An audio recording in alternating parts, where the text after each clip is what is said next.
नमस्कार। श्री माँ के प्रत्येक चिन्हों में हमने जो क्रम निश्चित किए हैं उसके हिसाब से अंतिम गुण जो माना जाता है वो है शांति। मानसिक तर्क की कसौटी पर भी देखा जाए तो ये स्वाभाविक है कि समस्त क्रियाओं को पार करते हुए अंत में हम शांति पाते हैं, परम शांति का आनंद महसूस करते हैं। जी हाँ, शांति का मतलब ही होता है कि उस वक्त हमारी स्थिति, हमारी आंतरिक अवस्था आनंदमय होगी।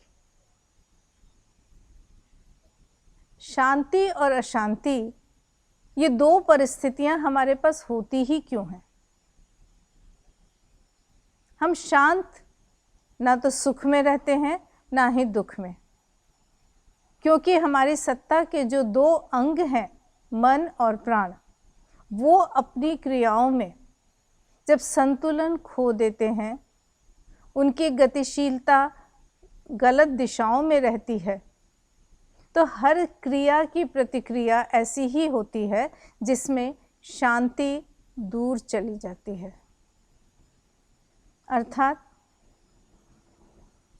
हमारे ऊपर कोई कठिनाई आई, हम उस कठिनाई को साहसपूर्वक दूर करने का प्रयास नहीं कर पाते। कारण सिर्फ और सिर्फ एक होता है कि उस वक्त हमारा मन या हमारा प्राण अशांत हो जाता है। हम कठिनाई को सिर्फ कठिनाई मानकर देखते हैं। उस परिस्थिति विशेष के अन्य पहलुओं पर जाने के लिए अनिवार्य है कि मन और प्राण की दृष्टि शांत रहे, उसमें धीरज हो।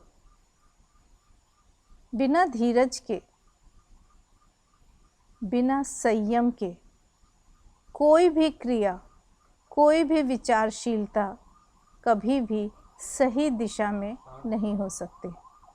जब तक मन और प्राण शांत नहीं होते, उनमें धीरज नहीं होता, संयम नहीं होता, संतुलन नहीं होता, उनकी कोई भी क्रिया सही दिशा में नहीं हो सकती। शांति सारी क्रियाओं के परिणाम स्वरूप होती है, लेकिन सारी क्रियाओं के सही दिशा के लिए भी उसके मूल में शांति का होना बहुत जरूरी है। यानी शांति उद्गम है सही दिशा निर्देश का, तो शांति परिणाम भी है समस्त कार्यकलाप के सुगम और सुव्यवस्थित रूप से होने का। कार्य जब सुचारू रूप से संपन्न होते हैं तो परिणाम स्वरूप शांति आती है। जब शांति होती है तो कार्य सुचारू रूप से, व्यवस्थित रूप से होते हैं। यानी शांति की उपस्थिति हर वक्त जरूरी है। अशांत मन और अशांत प्राण का एक बहुत बड़ा कारण यही होता है कि जब हम सफल नहीं होते, हम जब अधीर हो जाते हैं, अधीरता का परिणाम अशांति होगी। एक व्यक्ति अपने जीवन में निरंतर आने वाले दुखों और कठिनाइयों के कारण धीरज खो बैठा, दुख से मुंह नहीं मोड़ पा रहा था। उसने ईश्वर से कहा, हे ईश्वर, तू ही बता, अब मैं कैसे धीरज रखूं, मैं कैसे अशांत न हूं, तू देख रहा है मेरी स्थिति को। ईश्वर ने कहा, धीरज रखो। मैंने भी तो बहुत सारी ऐसी परिस्थितियां देखी हैं, मैंने तो हिम्मत नहीं हारी। फिर वो एक उदाहरण देते हैं कि मैंने एक साथ बांस के बीज और घास को रोपा। थोड़े ही दिनों में घास तो अच्छी तरह से बढ़ती चली गई। घास बड़ी शीघ्रता से बढ़ने लगी, चारों तरफ हरियाली हो गई, लेकिन बांस के बीज पे कोई असर नहीं दिखा। लगता ही नहीं था कि वो भूमि में सुरक्षित है, जबकि मैंने दोनों की देखभाल अच्छी तरह से की। पहला साल बीत गया, घास बढ़ गई, काटी गई, पुनः बढ़ी, और इस तरह घास की हरियाली चारों तरफ सुंदरता बढ़ाती चली गई। दूसरा वर्ष बीता, कुछ नहीं हुआ। तीसरा वर्ष बीता, तब भी बांस ने कोई प्रगति नहीं की, पर मैंने हिम्मत नहीं हारी। मैं उसी प्रकार बांस के बीज को भी सींचता रहा। उसे भी मैंने घास की ही तरह से प्रकाश, वायु और पानी दिया। घास कितनी बार बढ़ी, कटी, लेकिन बांस में कोई प्रगति नहीं थी। मैंने फिर भी हिम्मत नहीं हारी और 5वें साल अचानक मैंने देखा बांस के बीज से भी एक पौधा अंकुरित हुआ। मेरी खुशी का ठिकाना नहीं था। अब मैंने उस पर और ध्यान दिया और इस वर्ष घास की कई गुना अधिक तेजी के साथ बांस करीब 20 फीट ऊंचा हो गया।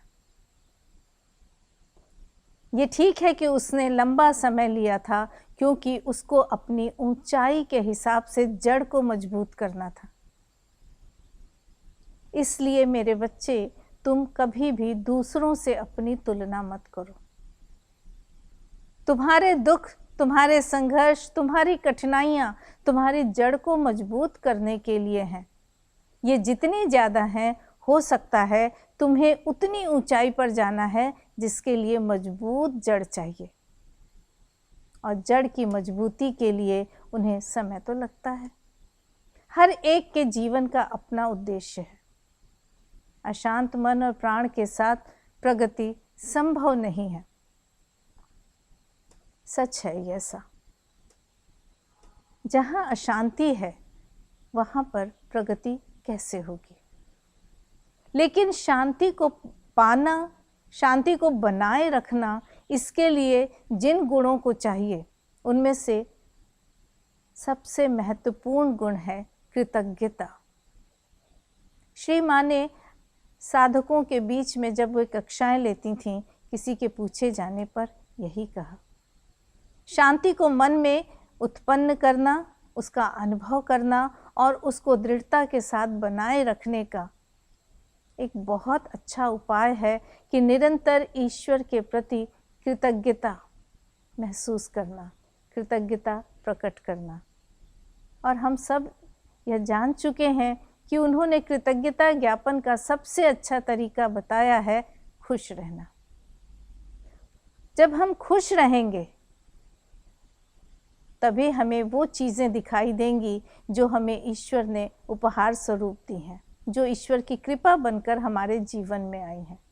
और जब हम कृपाओं को देखने का अभ्यास कर लेते हैं तो मन प्रसन्न होता है और प्रसन्न मन में शांति वास करती है।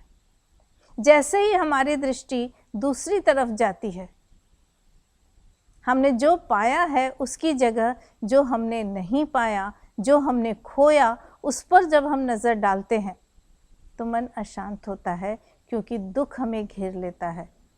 और दुख का आना ही तो प्रमाण है इस बात का कि हम ईश्वर से दूर हैं, कि हमने ईश्वर को अपने साथ नहीं रखा, विस्मृत कर दिया है। तो इस तरफ हमें निगाह जाने ही नहीं देना। श्री माँ कहती हैं, शांति भागवत उपस्थिति का सबसे बड़ा चिन्ह है। इस उपस्थिति को हमें किसी भी हालत में नहीं खोने देना है। हमें निरंतर आत्म केंद्रित होने से बचना है, क्योंकि सारा कारण जो है अशांति का, दुखी होने का, परेशानी का, अधीर होने का, व्यग्रता का, व्याकुलता का, हमारा अहम। हमारे समस्त अधीरता, व्यग्रता, व्याकुलता के पीछे हमारी भौतिक परिस्थितियाँ होती हैं। इन भौतिक परिस्थितियों में हम बहुत ज़्यादा लिप्त हो जाते हैं, उन्हें ही अपना सब कुछ मान लेते हैं, जबकि वे क्षणिक होती हैं, आती हैं, जाती हैं, फिर आती हैं और फिर जाती हैं। इसके बावजूद हमारा मन इस बात को भूल जाता है। मन की चंचलता, प्राण का आवेग, ये दो ऐसे कार्य हैं, ऐसी क्रियाएं हैं जिनके कारण हम अधीर होते हैं, हम दुखी होते हैं। और जरा सा दुख इस अधीरता के साथ हमारे अंदर अशांति ले आता है। इस अशांति को कैसे हटाएं? माँ कहती हैं, जब भी तुम्हें ज़रा सा भी संकेत मिले, अशांति का आभास हो, तुरंत शांति को पुकारो। अपने अंदर जाओ या ऊपर की तरफ दृष्टि को फैलाओ। ऊपर व्यापकता है, विशालता है, और उस विशालता के सामने तुम्हारे सम्मुख आई ये क्षुद्र परिस्थितियाँ तुम्हें बहुत बौनी नजर आएंगी। तुम्हें लगेगा ये तो कुछ भी नहीं है।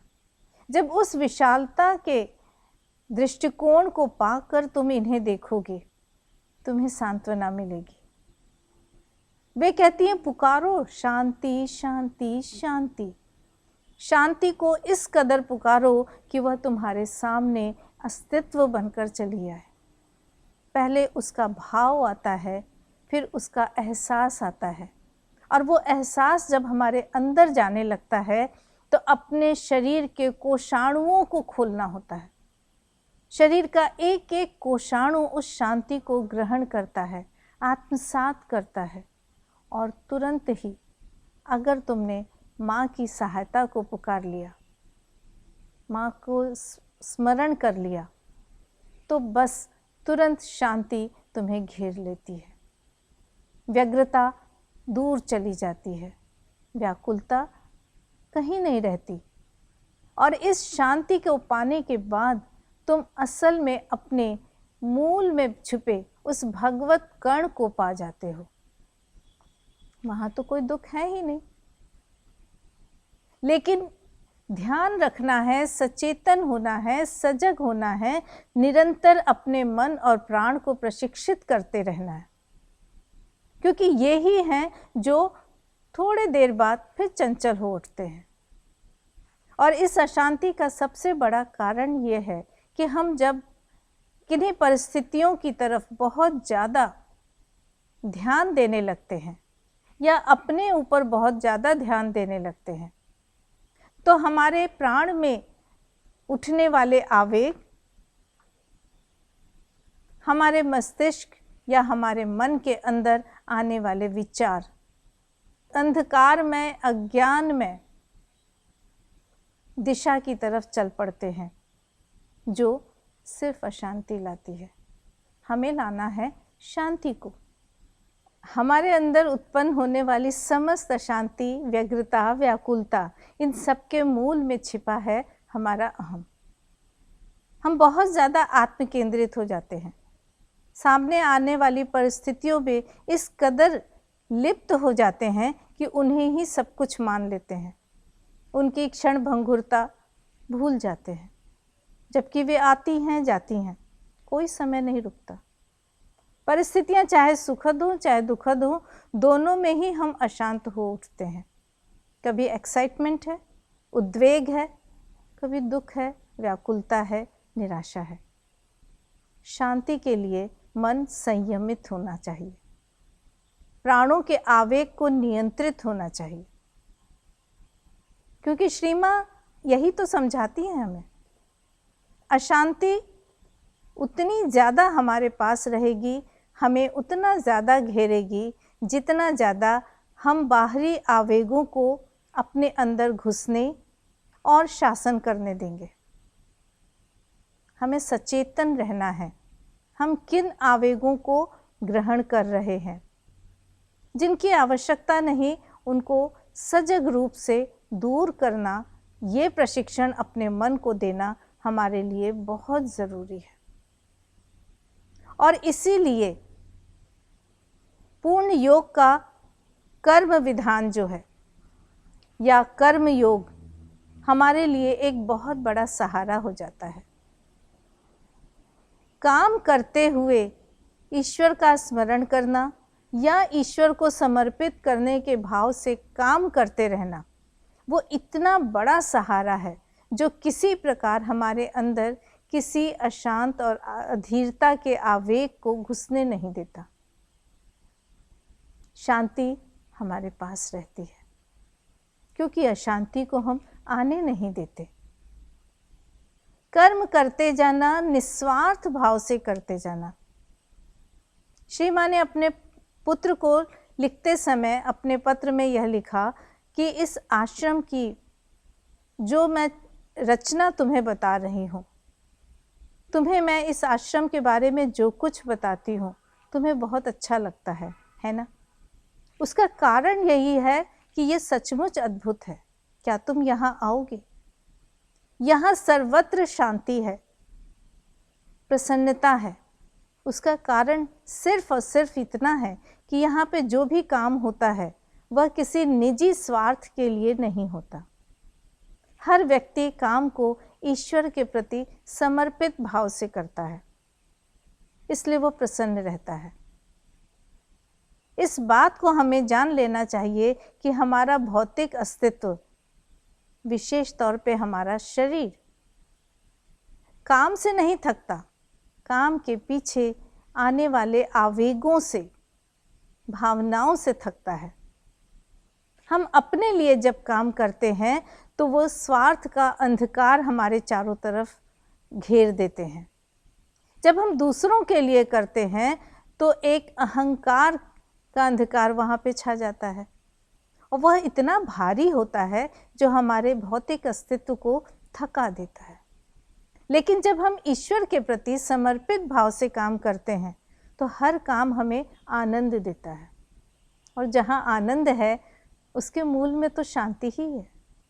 इसलिए शांति का अनुभव करने का एक बहुत बड़ा साधन है कि हम निरंतर कर्म योग की अवस्था में अपने मन और प्राण को रखें। भटके हुए प्राण के आवेगों को तुरंत नियंत्रित कर लें। अपने प्राण को, अपने मन को चैत्य की तरफ उन्मुख रखें। ऐसा नहीं कर पाने के मूल में भी हमारा अहंकार ही तो है, और ये एक बहुत बड़ा सच है जो हमें जान लेना चाहिए कि एक समय इस अहंकार का निर्माण बड़े उद्देश्य के साथ किया गया था। सृष्टि की रचना और उसे क्रियाशील रखने के लिए ये अहंकार या अहम भाव बहुत ज़रूरी था। लेकिन जैसे जैसे हम चेतना का उत्कर्ष पाते जाएंगे, इस अहंकार को विलीन होना होगा और इसका स्थान अब हमारे चैत्य सत्ता को दे देना होगा। जब चैत्य सत्ता हमारे सम्मुख आने लगेगी, सारा शासन उसके हाथों में आ जाएगा, तभी हम अतिमानस की तरफ अग्रसर हो पाएंगे। सामान्य प्राणी और उसके बाद मानव का निर्माण हुआ था, उसमें इस अहंकार का, इस अहम भाव का एक बहुत बड़ा योग था। अब इसका समय खत्म है, अब चैत्य को आगे आना होगा। और जब हम इस तरह की ज्ञान की किरणों की तरफ अपने मन को खोल देते हैं, अपने अंतर में घुसकर या ऊपर आकाश को देखते हुए उस भागवत सत्ता को बुलाते हैं, तो हमारे पास अशांति के लिए कोई भय नहीं रहता, कोई जगह नहीं रहती, बल्कि सर्वत्र शांति आती है। हमारे अंदर जितने गुणों को हम विकसित कर चुके हैं, जैसा कि हम श्री माँ के प्रतीक चिन्ह में देख चुके हैं, उनमें सभी में है ग्रहणशीलता, उदारता। ये सभी तो निस्वार्थ भाव की तरफ ले जाते हैं। मन को उदार बनाना तभी संभव है जब हम सकारात्मक भावों को ग्रहण कर पाते हैं। सकारात्मकता एक ऐसा गुण है जो हमारी दृष्टि को व्यापकता देता है।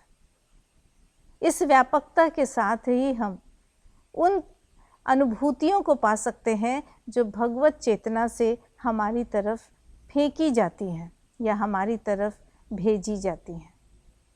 इस सकारात्मक भाव को लेते हुए अगर हम शांति को बुलाते हैं तो उसका आरंभ हम नीरवता के साथ करते हैं। एक साधक ने श्री माँ से पूछा था कि अगर हम पूर्ण रूप से नीरव हो जाएं, अचंचल रहें, तो क्या हम विरोधी शक्तियों के आक्रमण से अपने को बचा सकते हैं? श्री माँ ने कहा हाँ, लेकिन शर्त यह है कि ये नीरवता जो है सकारात्मक होनी चाहिए, ये शांति जो है कठोर नहीं होनी चाहिए। उन्होंने पूछा, शांति कठोर नहीं होनी चाहिए, ये कठोर शांति का क्या मतलब है? श्री माँ उन्हें बड़े प्यार से समझाती हैं कि कुछ लोग हैं जो दुखों को सहन करते करते अपने को पत्थर बना लेते हैं। वो एकदम संज्ञा शून्य हो जाते हैं, अपने दुखों से ही नहीं, औरों के दुखों से भी। वो शांति, वो नीरवता हमारे किसी काम की नहीं, क्योंकि संवेदनशीलता मनुष्यता का, मानवता के प्रति एक बहुत बड़ा गुण है। दूसरों के दुखों में संवेदनशील होना, सेंसिटिव होना, अपने दुखों को भी अच्छी तरह से अनुभव करना, लेकिन उसके प्रति ईश्वर की सहायता को बुलाना या उसे भी ईश्वर की कृपा मानने तक की चेतना का उत्कर्ष पाना, तब वह सकारात्मक नीरवता है। और इस संवेदनशीलता के साथ आई शांति ही सच्ची शांति है। जहाँ ये संवेदनशीलता नहीं, वही कठोर शांति है। ये एक वाक्य हमें कितना बड़ा ज्ञान दे जाता है, हमें कितना सचेतन बना सकता है कि हम शांति के नाम पर कहीं निष्क्रिय तो नहीं। सकारात्मक शांति, संवेदनशील नीरवता, कठोर शांति नहीं। श्री मां ने कहा, कठोर शांति का मतलब होता है जब आदमी दुखों को सहते सहते एक निराशावादी दृष्टिकोण बना लेता है, अपने आप को पत्थर कर देता है। वह अपने ही नहीं, दूसरों के दुखों के प्रति भी अपनी संवेदनशीलता खो देता है। वो हमारे किसी काम की नहीं, क्योंकि संवेदनशीलता मनुष्यता का बहुत ही उपयोगी और सुंदर गुण है। उसी से प्रेम उपजता है, उदारता आती है। ईश्वर के ये सारे गुण जो हैं, मनुष्य को दिव्य बनाने के लिए रूपांतरित करते हैं। और इसी बात का तो हमें ध्यान रखना है। शांति को पाना कठिन नहीं है अगर हम यह जान लें, जैसा कि श्री मां ने कहा है कि तुम्हारे अंतर में एक ज्योतिर्मय, शांत, ज्ञान और प्रज्ञा के रूप में भागवत उपस्थिति सदा विद्यमान रहती है। वह इसलिए वहाँ है ताकि तुम्हें समय आने पर ज्योतिर्मय रूप दे सके, ज्योतिर्मयी चेतना के रूप में तुम्हें रूपांतरित कर सके। उसको हमें अगर ध्यान में रखना आ जाए तो हम समझ जाते हैं कि जीवन का लक्ष्य कुछ और है। तब बाहरी परिस्थितियां हमें अशांत नहीं कर सकेंगी, लेकिन तब तक मन और प्राण को प्रशिक्षित करके चैत्य के नियंत्रण में देने का सतत प्रयास बहुत जरूरी है।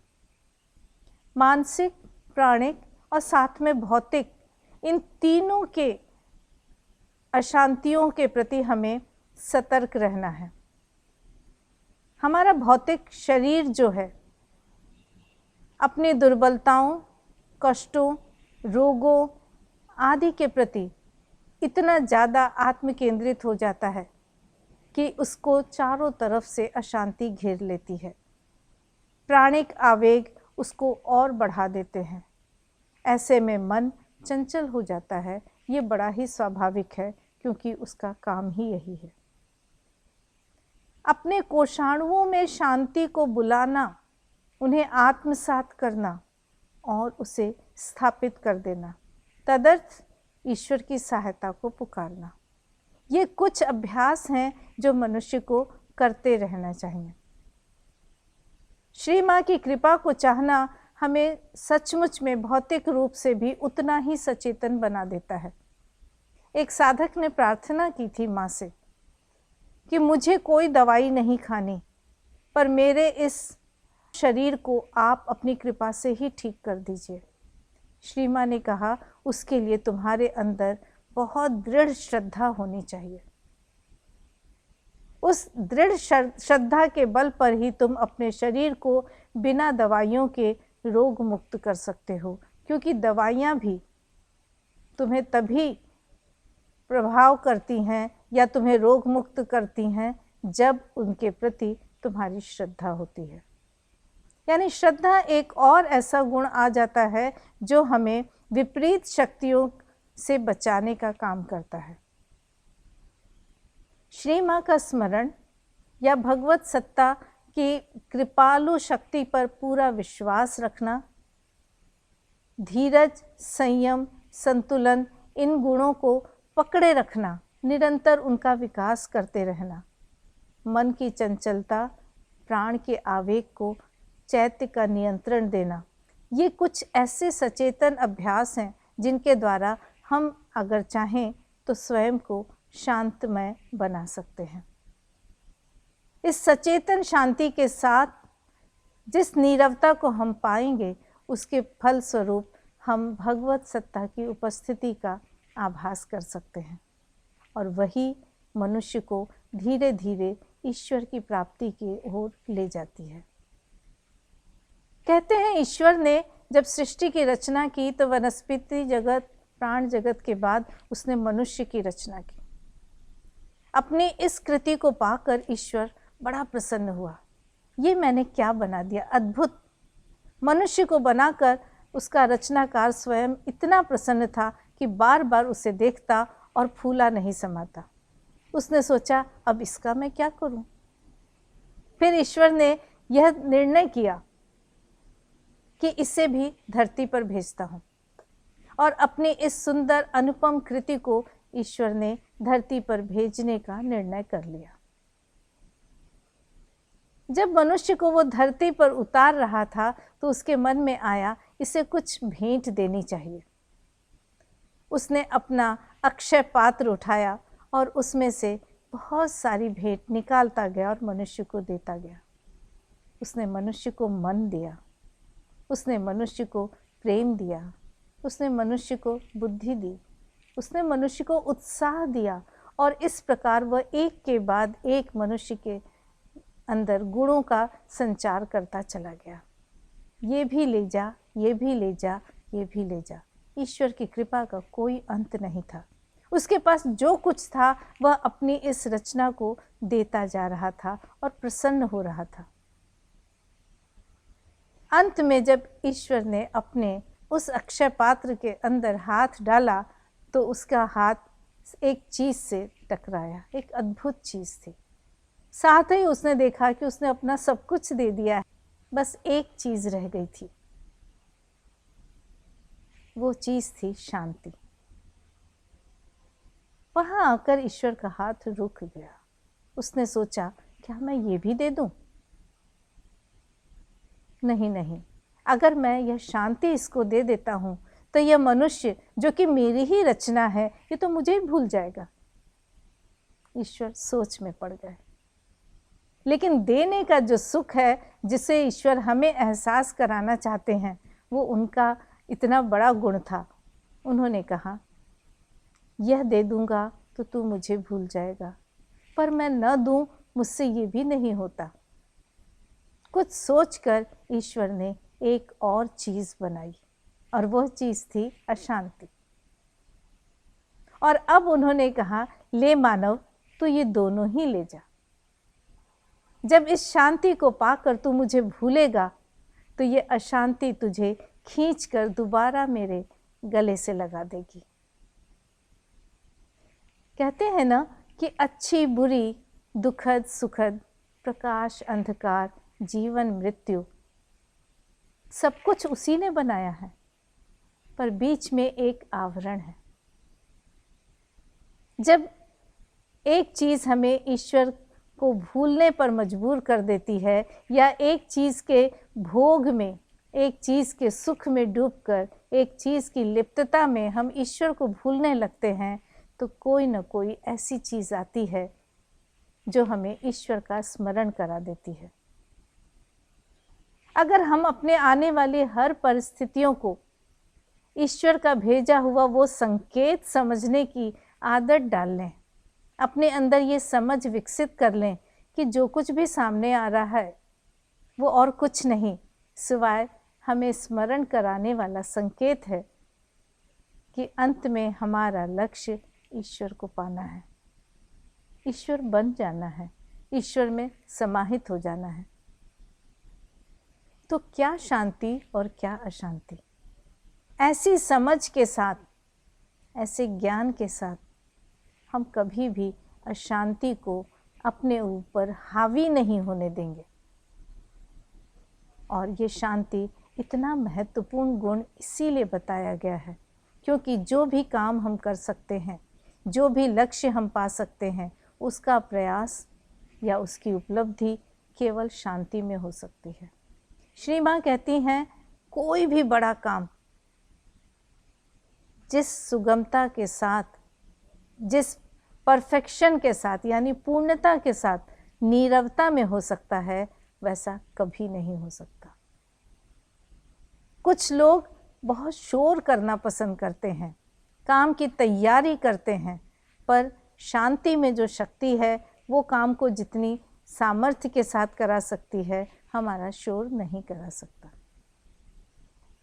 ऐसी ही एक कहानी माँ ने सुनाई थी कि एक राजा था जिसको अपने शत्रु के आक्रमण की खबर मिली। उसने सैनिकों को बुलाया और कहा कि सब तैयार हो जाओ। सैनिक तैयार थे। सेनापति ने उन्हें उत्साहित किया, उन्हें प्रशिक्षण देने के लिए सबको तलवारें दी गईं। और अचानक राजा ने सुना, बड़े ज़ोर से तलवार निकालने की आवाज़ आई म्यान से। ज़ोर ज़ोर से वो शोर करने लगे, हुंकारें भरने लगे। राजा उठ के उनके पास गया, बोला ये क्या है? उनका कुछ नहीं महाराज, हम लोग तैयारी कर रहे हैं। हमारे शत्रु ये ना समझें कि हम तैयार नहीं हैं और हमारे ऊपर आक्रमण न कर दें, धावा न बोल दें, इसलिए हम इतना शोर कर रहे हैं कि हम डरते नहीं हैं। राजा ने कहा, अपनी तलवारें अंदर रखो और अपने अपने घर जाओ। तुम लोग उद्विग्न हो, तुम लोग व्याकुल हो, तुम लोग अधीर हो, तुम लोग भयभीत हो।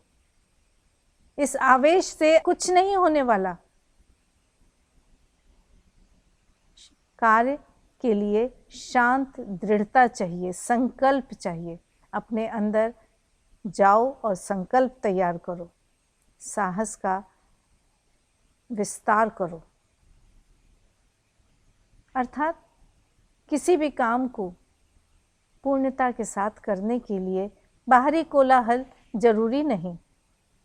अर्थात कार्य की पूर्णता के लिए एक स्थिर शांति, निश्चलता और नीरवता जरूरी है। निश्चलता मन की, स्थिरता और संयम भौतिक रूप से, और नियंत्रण प्राणों के आवेग पर। अगर ईश्वरीय सहायता को पुकार कर हम कोई भी काम करते हैं, उस काम में जो पूर्णता होगी, जो सौंदर्य होगा, वह बाहरी कोलाहल से नहीं होगा। पौंडीचेरी आश्रम के बहुत सारे साधकों के अनुभव सुनने को मिले थे। उनमें से कुछ जाकर माँ से प्रार्थना करते थे कि हम बहुत उद्विग्न हैं, आप हमें शांत कर दीजिए। और श्री माँ कहती थीं, तुम्हारे अंदर वो भागवत उपस्थिति है जो ज्ञानमयी है, जो ज्योतिर्मयी है, जिसके अंदर प्रशांति है। और वो तुम्हारे अंदर इसीलिए उपस्थित है ताकि तुम उससे तादात्म्य स्थापित कर सको, तुम उससे जुड़ सको। अपने अंदर जाओ, ध्यान और एकाग्रता के बल पर उसका अनुभव करो। वो अंदर है ही इसीलिए ताकि तुम्हें समय पर रूपांतरित कर सके। और इसके बाद वो आश्वासन देती हैं कि मैं और तुम दोनों मिलकर प्रयास करेंगे ताकि तुम बाहरी कोलाहल से निर्लिप्त हो सको, बाहरी कोलाहल से स्वयं को हटा सको, उसका अपने ऊपर प्रभाव न पड़ने दो। इतना बड़ा आश्वासन माँ देती थी। आज उनके शब्दों को लेकर अगर हम भी उस शांति के लिए ध्यान और एकाग्रता पूर्वक अपना अध्यावसाय जारी रखें, निरंतर प्रयास करें, सचेतन प्रयास, तो कोई संदेह नहीं कि हम भी अपने अंतर में उस शांति का आभास कर सकेंगे जो हमें पूर्णता की ओर सफलता के साथ ले जाएगी। कोई आश्चर्य नहीं कि हमारे अंदर छिपी उस ज्योतिर्मय भगवत उपस्थिति को हम जान लें, पहचान लें, उससे जुड़ जाएं, तादात्म्य स्थापित कर लें।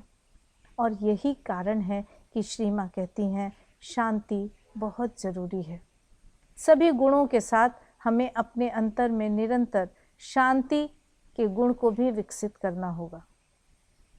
और शांति का गुण या शांति का एहसास पाने के लिए हमें उसे पुकारना होगा। अपने भौतिक शरीर के एक एक कोशाणु में उसको आत्मसात करना होगा। एकाग्रता पूर्वक अपने अंदर उपस्थित उस चैत्य पुरुष के साथ जोड़ना होगा।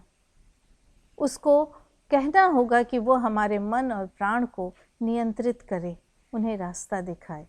और जब यह दोनों सही दिशा में चैत्य के अधीन हो जाएंगे तो हमारा भौतिक रूपांतर भी हमें जरूर सही रास्ते पर ले जाएगा।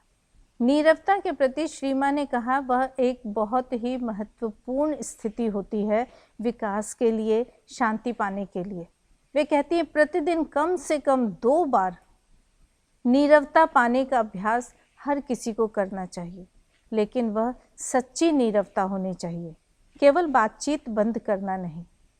सच्ची नीरवता सामूहिक रूप से एकत्व के साथ मन, प्राण और शरीर की नीरवता होती है, जिसका शांति पाने के रास्ते पर बहुत ही महत्वपूर्ण योगदान होता है। तो हमें इस नीरवता, मन की अचंचलता और निश्चल ध्यान और एकाग्रता का पूरा ध्यान रखते हुए प्रतिदिन अभ्यास करना होगा, ताकि हम शांति को पा सकें और शांति के रास्ते पर नीरवता के साथ बढ़ सकें। श्री अरविंद के उस कार्य में कुछ न कुछ सहयोगी भूमिका जरूर निभा पाएंगे, जो हमारे जीवन का मूल लक्ष्य होना चाहिए।